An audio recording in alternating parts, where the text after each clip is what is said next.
پاکستان کے یوم دفاع کے موقع پر ڈپٹی کمشنر وہاڑی صفدر حسین ورک نے گگو منڈی میں میجر طفیل محمد شہید نشان حیدر کے مزار پر پھولوں کی چادر چڑھائی، فاتحہ خوانی کی گئی اور شہید کے بلند درجات اور استحکام پاکستان کے لیے دعا کی گئی۔ ڈپٹی کمشنر نے میجر طفیل محمد شہید کو خراج عقیدت پیش کیا۔ پاک فوج کے چاق و چوبند دستے نے سلامی بھی پیش کی۔ میجر محمد طفیل محمد شہید نے 1958 ضلع کومیلا لکشمی پور کے محاذ پر ملک کا دفاع کرتے ہوئے اپنی جان کا نذرانہ پیش کیا۔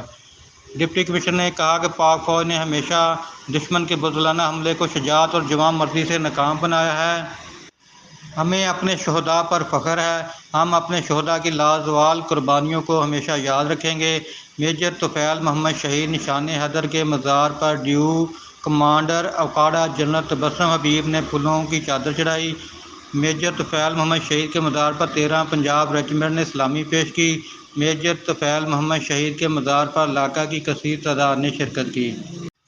پاکستان کے یوم دفاع کے موقع پر ڈپٹی کمشنر وہاڑی صفدر حسین ورک نے گگو منڈی میں میجر طفیل محمد شہید نشان حیدر کے مزار پر پھولوں کی چادر چڑھائی، فاتحہ خوانی کی گئی اور شہید کے بلند درجات اور استحکام پاکستان کے لیے دعا کی گئی۔ ڈپٹی کمشنر نے میجر طفیل محمد شہید کو خراج عقیدت پیش کیا۔ پاک فوج کے چاق و چوبند دستے نے سلامی بھی پیش کی۔ میجر محمد طفیل محمد شہید نے 1958 ضلع کومیلا لکشمی پور کے محاذ پر ملک کا دفاع کرتے ہوئے اپنی جان کا نذرانہ پیش کیا۔ ڈپٹی کمشنر نے کہا کہ پاک فوج نے ہمیشہ دشمن کے بزدلانہ حملے کو شجاعت اور جواں مردی سے ناکام بنایا ہے۔ ہمیں اپنے شہداء پر فخر ہے۔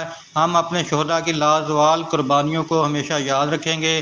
میجر طفیل محمد شہید نشان حیدر کے مزار پر ڈیو کمانڈر اوقاڑا جنرل تبسم حبیب نے پھولوں کی چادر چڑھائی۔ میجر طفیل محمد شہید کے مزار پر 13 پنجاب ریجیمنٹ نے سلامی پیش کی۔ میجر طفیل محمد شہید کے مزار پر علاقہ کی کثیر تعداد نے شرکت کی۔